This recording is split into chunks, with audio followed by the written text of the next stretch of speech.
Hello student, मैं दीक्षा। स्वागत है आपका आपके अपने यूट्यूब चैनल में, जिसमें आज का टॉपिक रहेगा भारत में शिक्षा के विकास के बारे में पढ़ेंगे।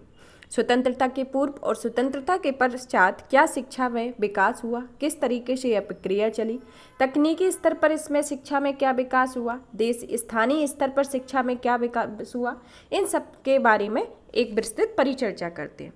आज के टॉपिक के अंतर्गत हम प्रत्येक टॉपिक का एक अलग से पढ़ेंगे, जिसमें सबसे पहला टॉपिक आता है भारत में शिक्षा के विकास के संदर्भ में। पहला टॉपिक आता है कंपनी शासन के अंतर्गत शैक्षिक विकास के संदर्भ में, कि कंपनी के शासन के अंतर्गत क्या क्या शैक्षिक विकास हुए। जैसे चार्टर एक्ट की शुरुआत हुई, थॉमसन के प्रयास किए गए, चार्ल्स वुड डिस्पैच का जो प्रस्ताव आया उसके संदर्भ में क्या विकास रहे शिक्षा के संदर्भ में, इनको पढ़ेंगे। फिर आता है क्राउन के शासनाधीन जो शिक्षा का विकास किया गया, जैसे हंटर शिक्षा आयोग आया, उसी टाइम पे भारतीय विश्वविद्यालय अधिनियम बनाया गया, शिक्षा नीति पर सरकारी प्रस्ताव आया, सैडलर कमीशन आया, द्वैत शासन में शिक्षा की क्या प्रसार रहा, हार्टिंग समिति आई उसी टाइम पे, शिक्षा की जो सार्जेंट समिति आई या सार्जेंट योजना आई, ये सब क्राउन के शासनाधीन शिक्षा का विकास हुआ, उसके संदर्भ में क्या क्या पॉइंट रहे। फिर जैसे स्वतंत्रता के पश्चात शिक्षा का विकास किस किस स्तर पर हुआ, उस टाइम पे कौन कौन से आयोग गठित किए गए, जैसे राधा कृष्णन आयोग का गठन होना, कोठारी शिक्षा समिति का गठन होना, और फिर अभी प्रेजेंट में जो नई शिक्षा नीति 2020 में आई हुई थी उसमें क्या बदलाव किए गए। फिर इसके बाद आता है स्थानीय देशीय भाषाई स्तर पर शिक्षा का विकास किस तरीके से रहा, और तकनीकी शिक्षा के विकास के बारे में पढ़ेंगे। चलिए तो स्टार्ट करते हैं, और आज का हमारा पहला टॉपिक रहेगा। पहले टॉपिक के अंतर्गत पढ़ेंगे कंपनी शासन के अंतर्गत शैक्षिक विकास के बारे में, कि कंपनी के शासन के अंतर्गत शैक्षिक विकास किस तरीके से रहा। सबसे पहले तो ये जानते हैं कि जो ईस्ट इंडिया कंपनी थी वह सबसे पहले व्यापारिक कंपनी थी। मतलब जो प्रारंभिक के जो 60 वर्ष रहे वह सिर्फ व्यापार करने पर ही उनके सीमित थे। उसके उनको जो व्यापारिक ईस्ट इंडिया कंपनी थी उसका उद्देश्य था कि ज़्यादा से ज़्यादा लाभ कमाना, मतलब किसी भी व्यापार में ज़्यादा से ज़्यादा लाभ कमाना था, और देश में शिक्षा के प्रोत्साहित करने में उनकी कोई रुचि नहीं थी। मतलब उनकी कोई शिक्षा का प्रसार करने की कोई रुचि नहीं थी, लेकिन उनके जो शिक्षा से बस उनका मतलब था कि व्यापार करके ज़्यादा से ज़्यादा लाभ कमाना था। शिक्षा के प्रोत्साहन के एवं विकास हेतु जो प्रयास किए गए उस टाइम पे वह व्यक्तिगत स्तर पर किए गए, ना कि एक व्यापक स्तर पर, इसे सार्वजनिक स्तर पर नहीं किया गया, व्यक्तिगत स्तर पर किए गए। उसके कुछ उदाहरणों को देखते हैं, उन उदाहरणों से देखते हैं कि किस किस के द्वारा क्या प्रयास किए गए। सबसे पहले तो 1781 में वॉरेन हेस्टिंग के द्वारा कलकत्ता मदरसा की स्थापना की गई। तो सबसे पहले 1781 में कौन सी कलकत्ता मदरसा की वॉरेन हेस्टिंग के द्वारा स्थापना की गई। उसका उद्देश्य क्या था? इस जो कलकत्ता मदरसा की स्थापना का उद्देश्य था कि मुस्लिम कानूनों तथा इससे संबंधित अन्य विषयों की शिक्षा देना। मतलब इनका उद्देश्य था कि मुस्लिम कानूनों और इससे संबंधित अन्य विषयों की शिक्षा देना था, जो 1781 में कलकत्ता मदरसा की स्थापना की गई। फिर 1791 में बनारस में ब्रिटिश रेजिमेंट जोनाथन डंकन के प्रयासों से बनारस में संस्कृत कॉलेज की स्थापना की गई। तो 1791 में बनारस में एक संस्कृत कॉलेज की स्थापना की, जिसका क्या उद्देश्य था? जिसका उद्देश्य हिंदू विधि एवं दर्शन का अध्ययन करना था। इसका क्या था कि हिंदू विधि एवं दर्शन का अध्ययन करना था। और 1800 में लॉर्ड वेलिजली ने कंपनी के असैनिक अधिकारियों की शिक्षा के लिए फोर्ट विलियम कॉलेज की स्थापना की। इस कॉलेज में अधिकारियों को विभिन्न भारतीय भाषाओं, भारतीय रीति रिवाजों की भी शिक्षा दी जाती थी। तो 1800 में लॉर्ड वेलिजली के द्वारा फोर्ट विलियम कॉलेज की स्थापना की गई, जिसका उद्देश्य क्या था? भारतीय भाषाओं और भारतीय रीति रिवाजों में शिक्षा दी जाती थी। और 1802 में इसे डायरेक्टरों के आदेशों पर यह कॉलेज बंद कर दिया गया। मतलब 1800 में इसकी स्थापना हुई और 1802 में इसे बंद कर दिया गया। कलकत्ता मदरसा एवं संस्कृत कॉलेज में शिक्षा पद्धति का ढांचा इस प्रकार तैयार किया गया था कि कंपनी को ऐसे शिक्षित भारतीय नियमित तौर पर उपलब्ध कराए जा सके जो शास्त्रीय और स्थानीय भाषाओं में अच्छी ज्ञाता हो, कंपनी के कानूनी प्रशासन में उसे मदद कर सके। मतलब इन दोनों संस्थाओं में जो शिक्षित भारतीयों के लिए क्या शिक्षा देना था कि यह शास्त्रीय और स्थानीय स्तर पर इस तरीके से ज्ञाता हो जाए कि भाई कंपनी के जो प्रशासनिक भागीदारी है उसमें मददगार बन सके। न्याय विभाग में अरबी, फारसी, संस्कृत के ज्ञाताओं की आवश्यकता थी ताकि वे लोग न्यायालयों में अंग्रेज न्यायाधीशों के साथ परामर्शदाता के रूप में बैठ सकें तथा मुस्लिम तथा हिंदू कानूनों की व्याख्या कर सकें। जो हिंदू और मुस्लिम कानूनों की व्याख्या करने के लिए उन्होंने अंग्रेज न्यायाधीशों के साथ परामर्शदाता के रूप में बैठने के लिए अरबी, फारसी और संस्कृत के ज्ञाताओं की ज़रूरत के हिसाब से शिक्षा का विकास किया। भारतीय रियासतों के साथ पत्र व्यवहार के लिए भी कंपनियों को इन भाषाओं के विद्वानों की आवश्यकता थी। इसी समय पर प्रबुद्ध भारतीयों तथा मिशनरियों ने सरकार पर आधुनिक, धर्मनिरपेक्ष और पाश्चात्य शिक्षा को प्रोत्साहित करने हेतु दबाव डालना प्रारंभ किया। तो उसी टाइम पे जो प्रबुद्ध भारतीय और मिशनरियों ने आधुनिक और धर्मनिरपेक्ष पाश्चात्य शिक्षा पर भी प्रोत्साहित करने पर दबाव डालना शुरू किया, क्योंकि पहला रीजन था इसका कि प्रबुद्ध भारतीयों ने निष्कर्ष निकाला कि पाश्चात्य शिक्षा के माध्यम से ही देश में सामाजिक, आर्थिक और राजनीतिक दुर्बलता को दूर किया जा सकता है, और मिशनरियों ने निष्कर्ष निकाला कि पाश्चात्य शिक्षा के प्रसार से भारतीयों की उनके परंपरागत धर्म में आस्था समाप्त हो जाएगी और वे ईसाई धर्म ग्रहण करेंगे। जैसे सीरमपुर के मिशनरी इस क्षेत्र में बहुत उत्साहित रहे हैं। तो इसके संदर्भ में इनके सब आके अलग अलग विचार रहे। प्रबुद्ध भारतीयों की रहे कि अगर पाश्चात्य शिक्षा प्राप्त हो जाएगी तो देश में सामाजिक, आर्थिक, राजनीतिक दुर्बलता दूर की जा सकती है। लेकिन जो मिशनरियों का निष्कर्ष था कि अगर पाश्चात्य शिक्षा के प्राप्त होने से भारतीयों को उनकी परंपरागत धर्म में आस्था समाप्त हो जाएगी और वे ईसाई धर्म ग्रहण कर लेंगे। तो दोनों ही लोगों की अलग अलग आस्था रही कि इस तरीके से अगर शिक्षा दी जाएगी तो यह निष्कर्ष निकाला, अलग अलग तरीके से निष्कर्ष निकाला। अब आता है 1813 के चार्टर एक्ट से प्रशंसनीय शुरुआत हुई। जो इसके 1813 में सर्वप्रथम चार्टर एक्ट आया और उसमें इसकी शुरुआत की गई, जिसमें भारत में स्थानीय विद्वानों को प्रोत्साहित करने तथा देश में आधुनिक विज्ञान के ज्ञान को प्रसार एवं उन्नत करने जैसे उद्देश्यों को रखा गया। इसका क्या ऑब्जेक्ट रखा गया कि जो स्थानीय विद्वान हैं उनको प्रोत्साहित करो और देश में आधुनिक विज्ञान के ज्ञान को प्रारंभ और उन्नत करो, जैसे उद्देश्य को रखा गया। इस उद्देश्य के लिए कंपनी द्वारा प्रतिवर्ष 1 लाख रुपए की राशि स्वीकृत की गई थी। किंतु इस राशि को व्यय करने के प्रश्न पर विवाद हो जाने के कारण 1823 तक यह राशि उपलब्ध नहीं कराई गई। तो इसको स्वीकृत करने के लिए कितनी राशि रखी गई थी? 1 लाख रुपए की। इस बीच कुछ प्रबुद्ध भारतीयों ने व्यक्तिगत स्तर पर अपने प्रयास जारी रखे। मतलब यह तो चल ही रहा था जो 1813 के एक्ट के एक चार्टर एक्ट के संदर्भ में, लेकिन साथ में ही जो कुछ प्रबुद्ध भारतीय थे जो सामाजिक, आर्थिक विकास की, राजनीतिक विकास की बात करते थे, उन्होंने व्यक्तिगत स्तर पर शिक्षा के प्रयास के लिए अपना कार्य को जारी रखा।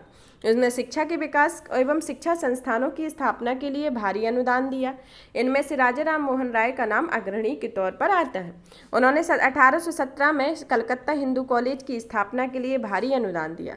शिक्षित बंगालियों द्वारा स्थापित इस कॉलेज में अंग्रेजी माध्यम में शिक्षा दी जाती थी। तो इसमें सर्वप्रथम जो स्टार्ट किया गया था 1817 में, और उसी टाइम पे इसमें अंग्रेजी माध्यम में शिक्षा दी जाती थी तथा पाश्चात्य विज्ञान और मानविकी भी पढ़ाई जाती थी। और सरकार ने कलकत्ता, आगरा, बनारस में 3 संस्कृत कॉलेज स्थापित किए। तो सरकार के द्वारा कहाँ कहाँ उस टाइम पे कॉलेज स्थापित किए गए? कलकत्ता में, आगरा में और बनारस में।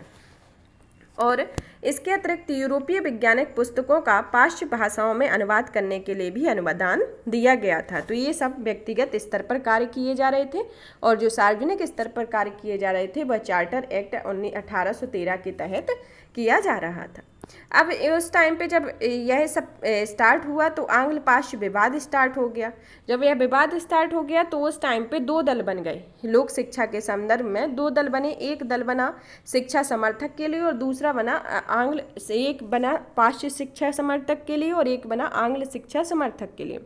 पाश्चात्य शिक्षा समर्थकों का तर्क था कि जहां रोजगार के अवसरों में वृद्धि के लिए पाश्चात्य विज्ञान एवं ज्ञान के साहित्य के अध्ययन को बढ़ावा दिया जा रहा है, वहां इसके स्थान पर परंपरागत भारतीय भाषाओं और साहित्य को भी प्रोत्साहित किया जाना चाहिए। मतलब जो रोजगार के अवसर में वृद्धि के लिए पाश्चात्य विज्ञान एवं साहित्य को जिस तरीके से बढ़ावा दिया जा रहा है, उसी तरह से परंपरागत भारतीय भाषाओं और साहित्य को भी प्रोत्साहित किया जाना चाहिए। यह पाश्चात्य शिक्षा समर्थकों का तर्क था।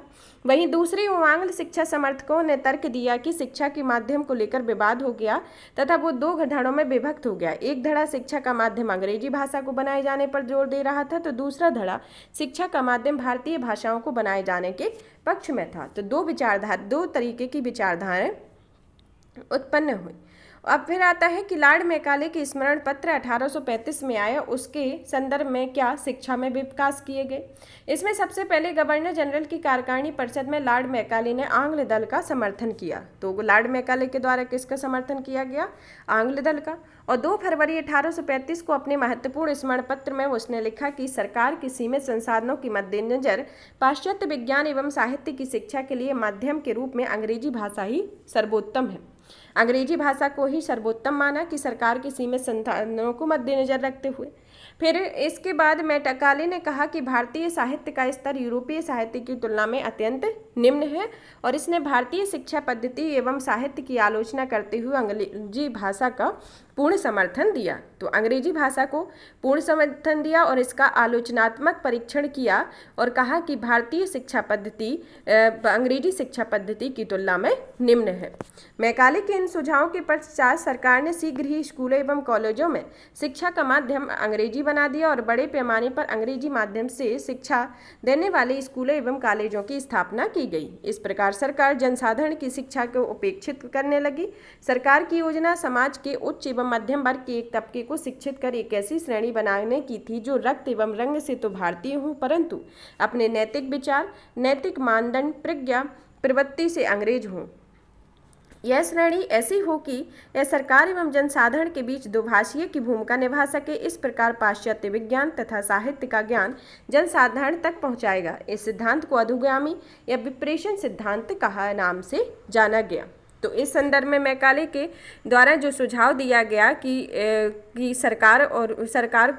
सरकारों को सुझाव दिया गया कि सरकार शीघ्र ही स्कूलों एवं कॉलेजों में शिक्षा का माध्यम अंग्रेजी बना दिया गया। तो अंग्रेजी देने वाले स्कूल एवं कॉलेजों की स्थापना की गई जिसमें जनसाधारण की शिक्षा को उपेक्षित किया जाने लगा। जिसमें उन्होंने कहा कि सरकार की जो योजना बनाई गई उस योजना में प्रस्तावित किया गया कि एक ऐसी समाज का निर्माण करना या फिर ऐसे व्यक्ति को शिक्षित करना जो रक्त एवं रंग से तो भारतीय हो परंतु अब उसके नैतिक विचार, नैतिक मानदंड, प्रज्ञा, प्रवृत्ति से वह अंग्रेज हो। यह श्रेणी ऐसी हो कि यह सरकार और जनसाधारण के बीच एक द्विभाषीय की भूमिका निभाए और इस सिद्धांत को अधोगामी या निष्पादन विप्रेषण का सिद्धांत कहा गया। अब थॉमसन के द्वारा क्या प्रयास किए गए? उत्तर पश्चिमी प्रांत के लेफ्टिनेंट गवर्नर, उत्तर पश्चिमी प्रांत जो आधुनिक उत्तर प्रदेश है के लेफ्टिनेंट गवर्नर थॉमसन ने 1843 से 53 के बीच, कब 1843 से 53 के बीच ग्राम शिक्षा की एक विस्तृत योजना बनाई। तो इन्होंने किस शिक्षा पर जोर दिया? ग्राम शिक्षा पर। अंग्रेजी माध्यम से शिक्षा देने वाले छोटे छोटे स्कूलों को बंद कर दिया गया। अब केवल कॉलेजों में अंग्रेजी भाषा शिक्षा का माध्यम रह गई। गांव के स्कूलों में कृषि विज्ञान तथा क्षेत्रमिति जैसे उपयोगी विषयों पर अध्ययन आरंभ किया। इस अध्ययन के लिए देशी भाषाओं के माध्यम से रूप में चुना गया और इस योजना को पीछे थॉमसन का उद्देश्य यह था कि नवगठित राजस्व तथा लोक निर्माण विभागों के लिए शिक्षित व्यक्ति उपलब्ध हो सके और इसके अतिरिक्त एक शिक्षा विभाग का भी गठन किया गया। तो थॉमसन के प्रयासों के संदर्भ में इन्होंने ग्रामीण शिक्षा पर विस्तृत योजना बनाई और इस योजना के तहत अंग्रेजी भाषा कॉलेजों तक ही माध्यम रह गया और स्कूल जो क्षेत्रीय स्तर है उस पर कृषि विज्ञान तथा क्षेत्रमिति जैसे उपयोगी विषयों का अध्ययन प्रारंभ किया। इस अध्ययन के माध्यम से देशीय भाषाओं के रूप में चुना गया और इसका उद्देश्य नवगठित राजस्व और लोक निर्माण विभागों के लिए शिक्षित व्यक्ति उपलब्ध हो सके। इसके संदर्भ में एक शिक्षा विभाग का गठन किया। फिर आता है चार्ल्स वुड का डिस्पैच जो 1854 में आया। सर चार्ल्स वुड जो अर्ल एबरडीन 1852 से 55 में मिली जुली सरकार में बोर्ड ऑफ कंट्रोल के अध्यक्ष थे, ने 1854 में भारत की भावी शिक्षा के लिए एक विस्तृत योजना बनाई। जिसे भारतीय शिक्षा का मैग्ना कार्टा कहा जाने वाला चार्ल्स वुड का यह डिस्पैच भारत में शिक्षा के विकास से पहला विस्तृत प्रस्ताव था। इस प्रस्ताव की प्रमुख सिफारिशें की गई। सिफारिशों के अंतर्गत निम्नलिखित सिफारिशें हैं जिसमें पहली सिफारिश आती है। इसमें सरकार ने से कहा गया कि वह जनसाधारण की शिक्षा का उत्तरदायित्व एवं स्वयं वहन करे। इस प्रकार अधोगामी विप्रेषण सिद्धांत कम से कम कागजों तक ही सिमट कर रह गया। जो मैकाले के द्वारा शुरू किया गया था।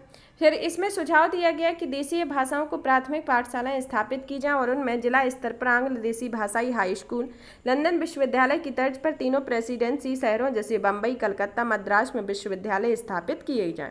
इन विश्वविद्यालयों में एक कुलपति, एक सीनेट और उसके अधिक सदस्य होंगे और इन सभी की नियुक्ति सरकार द्वारा की जाएगी। ये विश्वविद्यालय परीक्षा आयोजित करेंगे और उपाधियां देंगे, इसके संदर्भ में कहा गया। इनने उच्च शिक्षा का माध्यम अंग्रेजी तथा स्कूली शिक्षा का माध्यम देशीय भाषाओं को बनाने का सुझाव दिया। इसने स्त्री शिक्षा और व्यावसायिक शिक्षा की आवश्यकता पर बल दिया। तो सर्वप्रथम स्त्री शिक्षा पर फोकस किया गया। तकनीकी विद्यालयों एवं अध्यापक प्रशिक्षण संस्थाओं की स्थापना की गई। इस क्षेत्र में निजी प्रयत्नों को प्रोत्साहित करने के लिए अनुदान सहायता की पद्धति चलाने की सिफारिश की गई। कंपनी के 5 प्रांतों में से एक एक निर्देशक के अधीन लोक शिक्षा विभाग की स्थापना की गई और इस विभाग का कार्य था कि शिक्षा की उन्नति एवं उनके प्रसार की समीक्षा करना और सरकार को प्रतिवर्ष इस संबंध में रिपोर्ट भेजना है।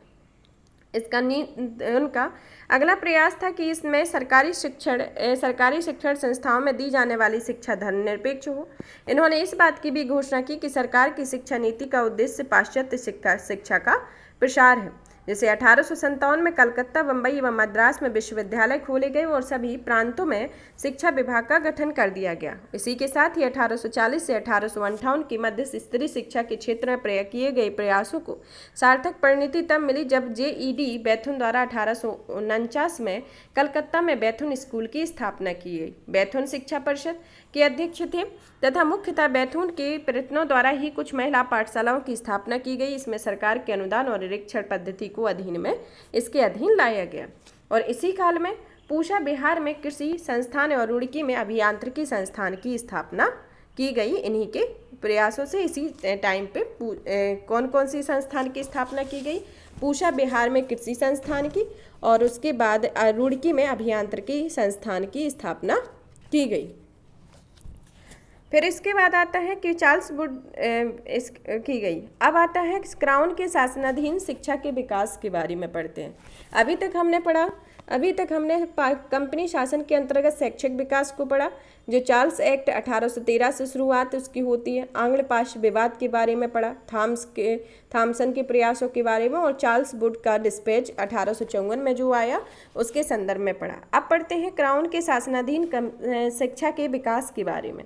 इनके अंतर्गत सबसे पहला शिक्षा का विकास आता है हंटर शिक्षा आयोग 1882 से 1883 के बीच का। हंटर शिक्षा आयोग प्राथमिक एवं माध्यमिक शिक्षा के क्षेत्र में प्रारंभिक योजनाओं की उपेक्षा की गई। इसमें वर्ष 1870 से जबकि शिक्षा प्राप्ति स्थापित की गई, जो प्राथमिक तथा माध्यमिक शिक्षा की स्थिति और खराब हो गई क्योंकि प्रांतों के सीमित संसाधनों के कारण वे इस दिशा में अपेक्षित व्यय नहीं कर पा रहे थे। 1882 में सरकार ने W. हंटर की अध्यक्षता में एक आयोग का गठन किया, जिसका कार्य 1854 के पश्चात देश की शिक्षा के दिशा में किए गए प्रयासों और उनकी प्रगति की समीक्षा करना था। हंटर आयोग की समीक्षा का कार्य केवल प्राथमिक माध्यमिक शिक्षा तक ही सीमित था तथा विश्वविद्यालयों के कार्यों तथा इसका कोई संबंध नहीं था और इस पर सरकार ने निम्नलिखित सुझाव दिए। इनके सुझाव के अंतर्गत पहला आता है कि इसने सरकार को प्राथमिक शिक्षा के सुधार और विकास के पर विशेष ध्यान देना चाहिए और यह शिक्षा उपयोगी विषयों तथा स्थानीय भाषा में हो। दूसरी सिफारिश आती है कि इन्होंने सुझाव दिया कि प्राथमिक पाठशालाओं का नियंत्रण नव संस्थापित नगर और जिला बोर्डों को दे दिया जाए। इन्होंने सुझाव दिया कि इसके माध्यमिक शिक्षा के भी 2 खंड होने चाहिए। पहला साहित्यिक खंड जो विश्वविद्यालय शिक्षा के लिए हो और दूसरा व्यवहारिक खंड जो विद्यार्थियों के व्यावसायिक और व्यापारिक भविष्य के निर्माण के लिए हो। इसके अंतर्गत इन्होंने सुझाव दिए। आयोग में प्रेसिडेंसी नगरों के अतिरिक्त अन्य सभी शहरों, कस्बों एवं गांवों में स्त्री शिक्षा को पर्याप्त प्रबंध न होने पर खेद प्रकट किया और इसे प्रोत्साहित करने के लिए सुझाव दिए गए। हंटर आयोग की सुझाव के आधार पर सुझावों के आने के पश्चात अगले 20 वर्षों में माध्यमिक शिक्षा एवं कॉलेज में तीव्र गति से विस्तार हुआ और भारतीयों ने इसमें योगदान दिया। अध्यापन एवं परीक्षा विश्वविद्यालयों की स्थापना की गई, जिसमें पंजाब विश्वविद्यालय की 1882 में स्थापना हुई। इलाहाबाद विश्वविद्यालय की 1887 में स्थापना हुई, जो इसके प्रमुख विश्वविद्यालय रहे। तो इसके अंतर्गत कौन कौन से विश्वविद्यालय की स्थापना हुई? पंजाब विश्वविद्यालय 1882 और इलाहाबाद विश्वविद्यालय 1887। और अब जेई बैठन की अध्यक्षता में कलकत्ता में बैथुन कॉलेज 1849 में खोला गया था, जो स्त्री शिक्षा के संदर्भ में था, तथा उसके पहले वुड डिस्पैच के द्वारा भी शिक्षा में काफ़ी प्रयास किए गए थे। अब आता है इसके संदर्भ में भारतीय विश्वविद्यालय अधिनियम 1904 के बारे में। यह अधिनियम 20वीं शताब्दी के प्रारंभिक वर्षों में देश की राजनीतिक अस्थिरता का वातावरण था, जो निजी प्रबंधन में के तहत सरकार की धारणा यह थी कि शिक्षा के स्तर में गिरावट आ रही है। शिक्षा संस्थाएं राजनीतिक क्रांतिकारियों को पैदा करने वाले कारखाने मात्र बनकर रह गए हैं। राष्ट्रवादियों ने यह बात को भी स्वीकार किया कि शिक्षा के स्तर में गिरावट आ रही है, परंतु इसके लिए उन्होंने सरकार को दोषी ठहराया और आरोप लगाया कि सरकार अशिक्षा को दूर करने के लिए कोई सार्थक कदम नहीं उठा रही है। और 1902 में सर टॉमस रैली की अध्यक्षता में एक आयोग का गठन किया, जिसका उद्देश्य विश्वविद्यालयों की स्थिति का आकलन करना और उनकी कार्यक्षमता एवं उनके संविधान के विषय में सुझाव देना था। इनके संदर्भ में एक आयोग का गठन किया गया जो प्राथमिक एवं माध्यमिक शिक्षा इस कार्य क्षेत्र में सम्मिलित नहीं थी। उनकी सिफारिशों के आधार पर 1940 में विश्वविद्यालय अधिनियम पारित किया गया और इस अधिनियम के अनुसार विश्वविद्यालयों के लिए कुछ नियम बनाए गए, जिसमें कहा गया कि विश्वविद्यालयों के अध्ययन एवं शोध पर अधिक ध्यान केंद्रित करना चाहिए। विश्वविद्यालयों के उप सदस्यों की संख्या अवधि कम की जानी चाहिए और यह प्रावधान किया जाना चाहिए कि ये उप सदस्य मुख्य रूप से सरकार द्वारा मनोनीत हों। विश्वविद्यालयों पर सरकारी नियंत्रण बढ़ा दिया गया तथा सरकार को सीनेट द्वारा पास किए गए प्रस्तावों के विशेषाधिकार दिया गया। अशासकीय कॉलेजों पर सरकार का नियंत्रण और कड़ा किया गया। उच्च शिक्षा तथा विश्वविद्यालयों के उत्थान के लिए 5 लाख रुपए की राशि प्रतिवर्ष की दर से 5 वर्षों के लिए स्वीकृत की गई। गवर्नर जनरल को विश्वविद्यालयों की क्षेत्रीय सीमाएं निर्धारित करने का अधिकार दिया गया तथा कर्जन ने गुणवत्ता एवं दक्षता के नाम पर विश्वविद्यालयों में सरकारी नियंत्रण अत्यधिक कड़ा कर दिया और उनका वास्तविक उद्देश्य राष्ट्रवाद के समर्थक शिक्षितों की संख्या को रोकना और उन्हें सरकारी भक्त बनाना था। इनका प्रमुख उद्देश्य रहा। अब आता है शिक्षा नीति पर सरकारी प्रस्ताव, जो 1913 में आया। 1906 से प्रगतिशील रियासत बड़ौदा ने अपनी पूरी रियासत में अनिवार्य प्राथमिक शिक्षा प्रारंभ की थी और राष्ट्रवादी नेताओं ने सरकार से पूरे ब्रिटिश भारत में एक ऐसी व्यवस्था करने का आग्रह किया हुआ था। शिक्षा नीति 1913 के अपने प्रस्ताव में सरकार ने अनिवार्य शिक्षा का उत्तरदायित्व लेने से तो इनकार कर दिया था, लेकिन अशिक्षा को दूर करने की नीति की जिम्मेदारी स्वीकार कर ली और प्रांतीय सरकार को आग्रह किया था कि वे समाज के निर्धन और पिछड़े वर्ग को निःशुल्क प्रारंभिक शिक्षा देने के लिए आवश्यक कदम उठाएं। और उन्होंने कहा कि इस दिशा में अशासकीय प्रयत्नों को प्रोत्साहित किया जाए और सुझाव दिया गया कि माध्यमिक शिक्षा के स्तर में सुधार किया जाए और सरकार ने प्रत्येक प्रांत में विश्वविद्यालयों की स्थापना, विश्वविद्यालयों में शिक्षण कार्य को प्रोत्साहित करने का भी निर्णय लिया गया। अब आता है सैडलर विश्वविद्यालय आयोग 1917 से 1919 के बीच में आया। इस आयोग में सरकार ने लीड्स विश्वविद्यालय के उप कुलपति डॉक्टर एम ई सैडलर की अध्यक्षता में एक आयोग का गठन किया, जिसका कार्य कलकत्ता विश्वविद्यालय की समस्याओं का अध्ययन कर एक रिपोर्ट सरकार को देना था। यह आयोग केवल कलकत्ता विश्वविद्यालय से ही संबद्ध था, किंतु इसकी सिफारिशें भारत के अन्य विश्वविद्यालयों से संबंध में सही थी। इनमें प्राथमिक से लेकर विश्वविद्यालयी स्तर पर शिक्षा व्यवस्था का गहन अध्ययन किया गया, जिसमें आयोग ने अनुमान लगाया था कि यदि विश्वविद्यालय शिक्षा में सुधार करना है तो इसके लिए सबसे पहले माध्यमिक शिक्षा में सुधार लाना जरूरी होगा। इसके लिए उन्होंने कुल निम्नलिखित सिफारिशें दी। इनकी सिफारिशों के अंतर्गत आता है कि इन्होंने सबसे पहले स्कूल की शिक्षा को 12 वर्ष होनी चाहिए और इसमें विद्यार्थियों के लिए हाई स्कूल के पश्चात नहीं अपितु उच्चतर माध्यमिक परीक्षा के पश्चात त्रिवर्षीय पाठ्यक्रम के लिए विश्वविद्यालयों में दाखिला लेना चाहिए। उसके अंतर्गत निम्न स्तर रहे, किस स्तर पर दाखिला लेना चाहिए, इसके में विश्वविद्यालय स्तर पर विद्यार्थियों को तैयार कर सके जो उच्चतर माध्यमिक शिक्षा के माध्यम से स्नातक की उपाधि के लिए त्रिवर्षीय शिक्षा व्यवस्था होनी चाहिए। वे छात्र जो विश्वविद्यालयी शिक्षा हेतु जाने के लिए तैयार न हो उन्हें कॉलेज स्तर की शिक्षा दी जानी चाहिए। माध्यमिक तथा उच्च माध्यमिक शिक्षा के प्रशासन तथा नियंत्रण के लिए पृथक माध्यमिक तथा उच्चतर माध्यमिक शिक्षा बोर्ड का गठन किया गया। इसके अंतर्गत गठन किया गया। विश्वविद्यालयों से संबंधित नियम बनाते समय कठोरता नहीं होने चाहिए, इसके संदर्भ में उन्होंने सुझाव दिया।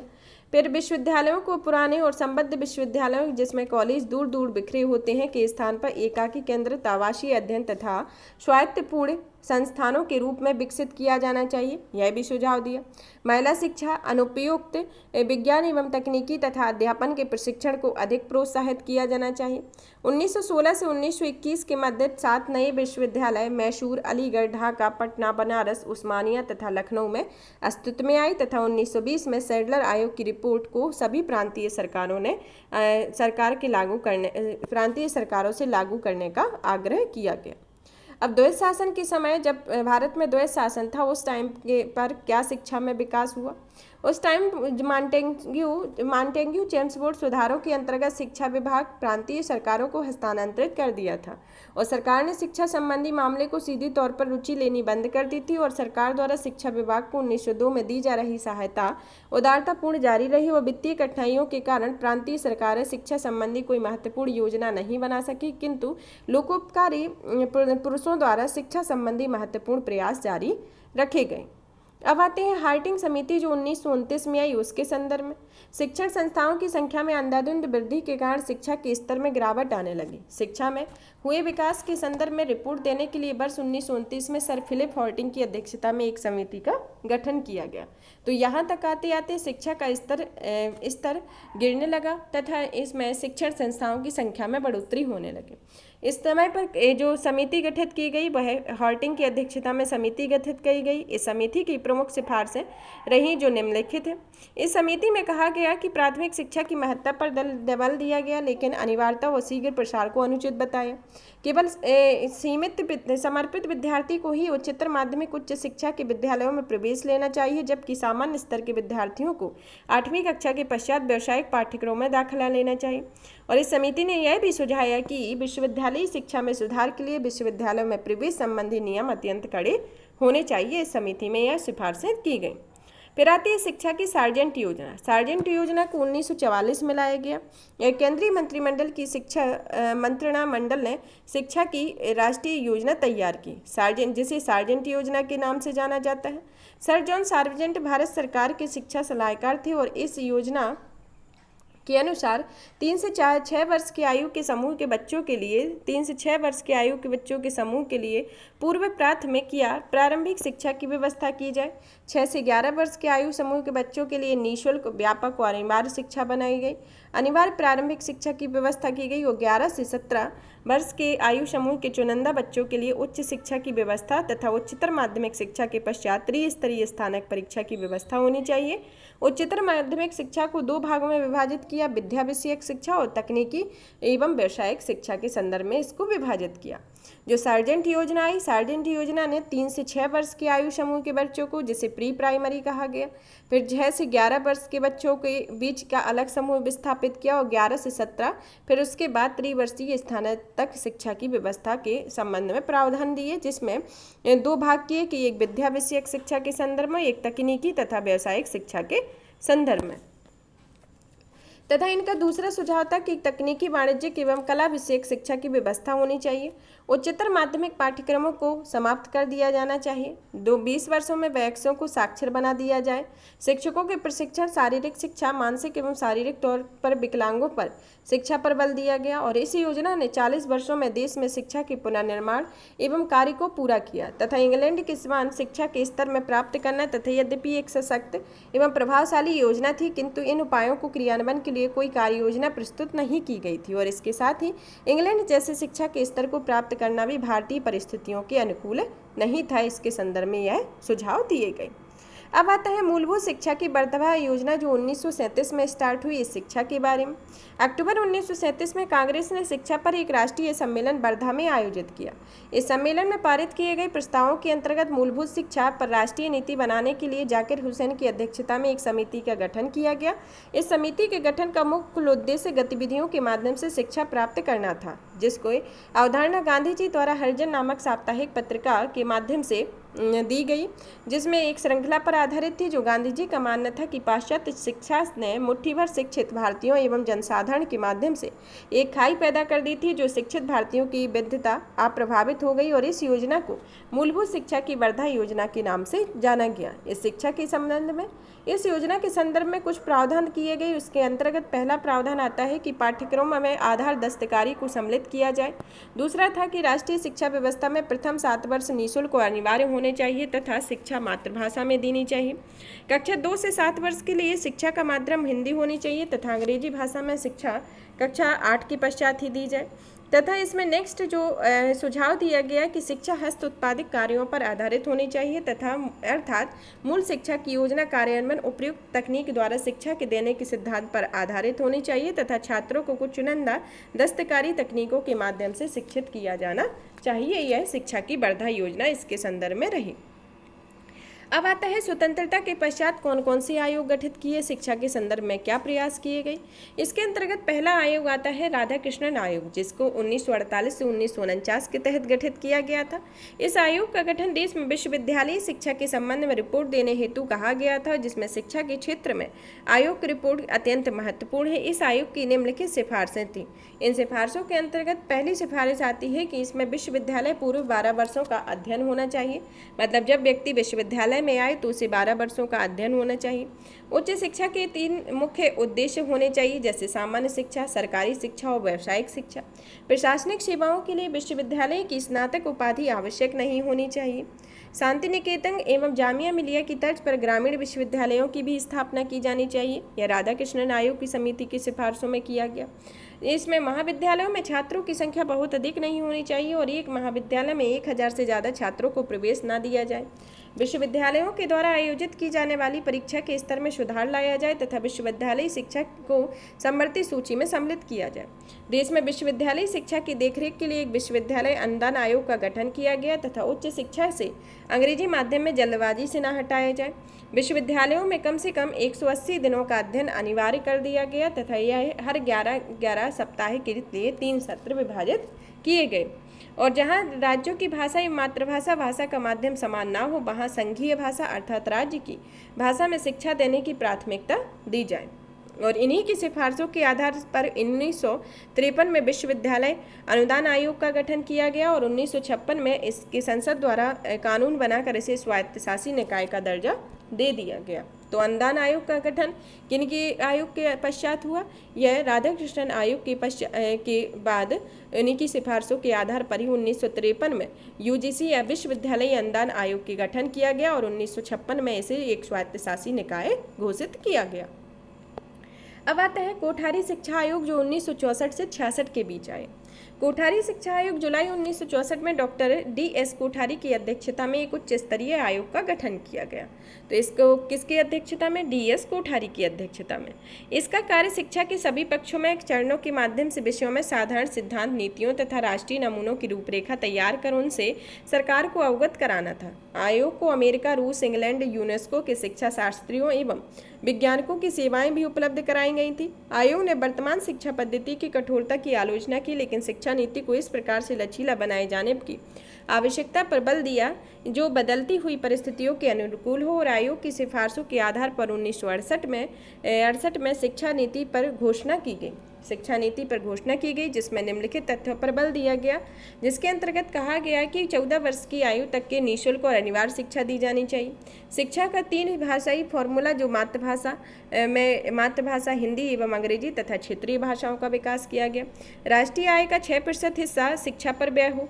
अध्यापकों के प्रशिक्षण व्यवस्था और उनके मानक तय करना। कृषि एवं औद्योगिक शिक्षा का विकास। विज्ञान एवं अनुसंधान शिक्षा का समानीकरण और सस्ती पुस्तकें उपलब्ध कराना और पाठ्यक्रमों को उत्तम बनाना है। यह कोठारी शिक्षा आयोग की समिति में सिफारिश को कहा गया।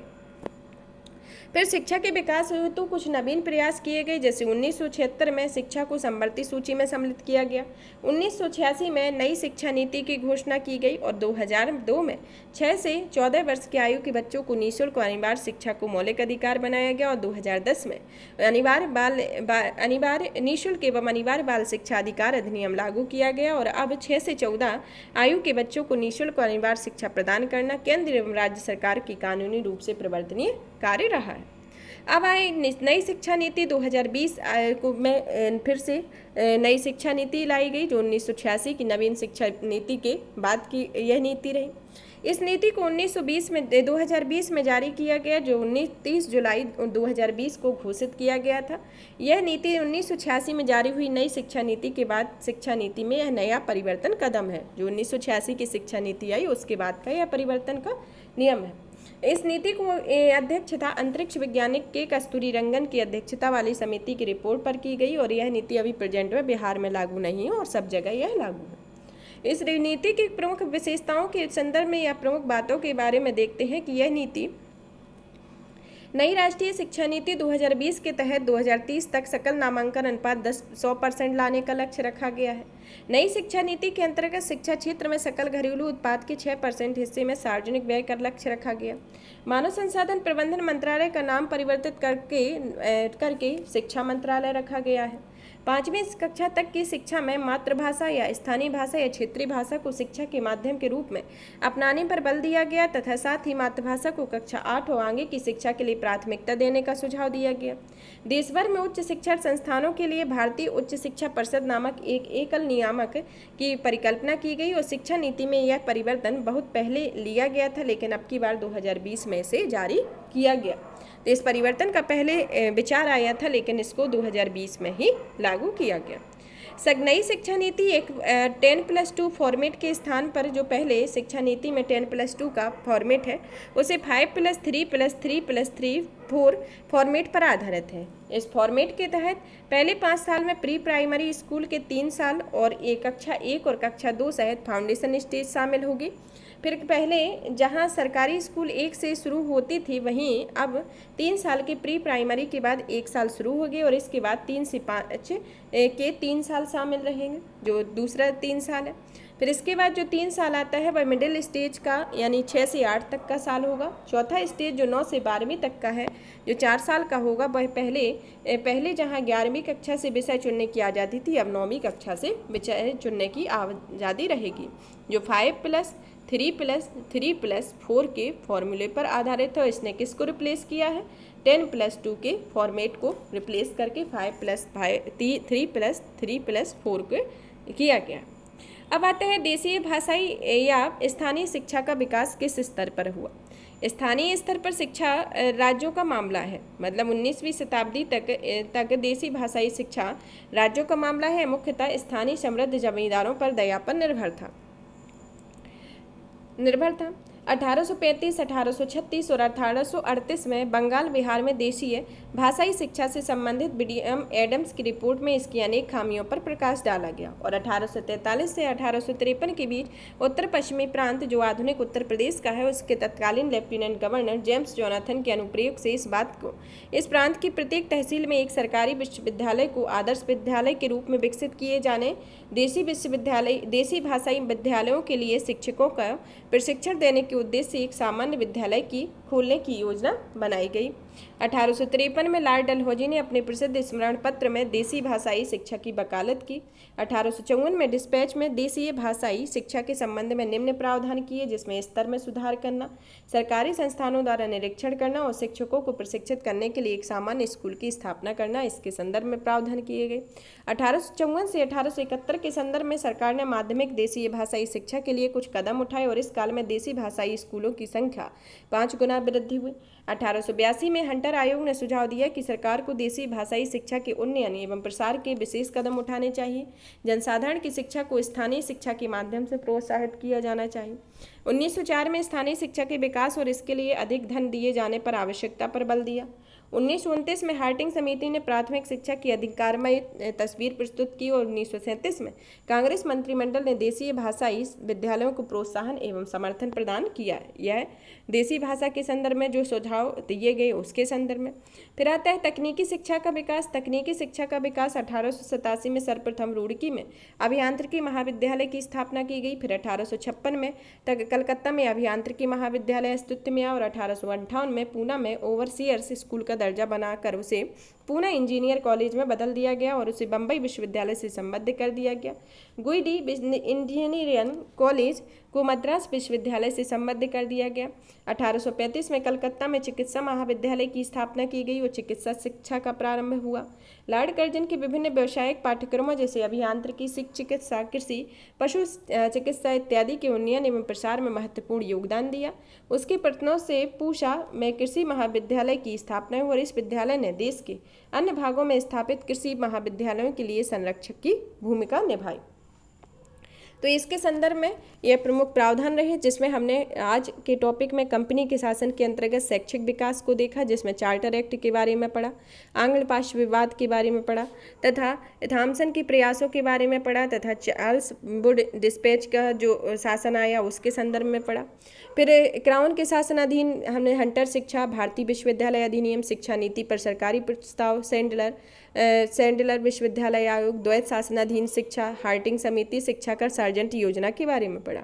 स्वतंत्रता के पश्चात के में शैक्षिक विकास में हमने राधाकृष्णन आयोग जो 1948-49 के बीच गठित हुआ था, कोठारी शिक्षा आयोग जो 1964 से 66 के बीच गठित हुआ था और इसके बाद हमने नई शिक्षा नीति जो 2020 में आई हुई थी, कोठारी शिक्षा समिति, इन सब के बारे में पढ़ा। फिर आता है तकनीकी शिक्षा के बारे में भी पढ़ा और देशीय भाषाई स्तर पर शिक्षा का विकास किस तरीके से शुरुआत से अभी तक जो प्रेजेंट में चल रहा था किस तरीके से हुआ।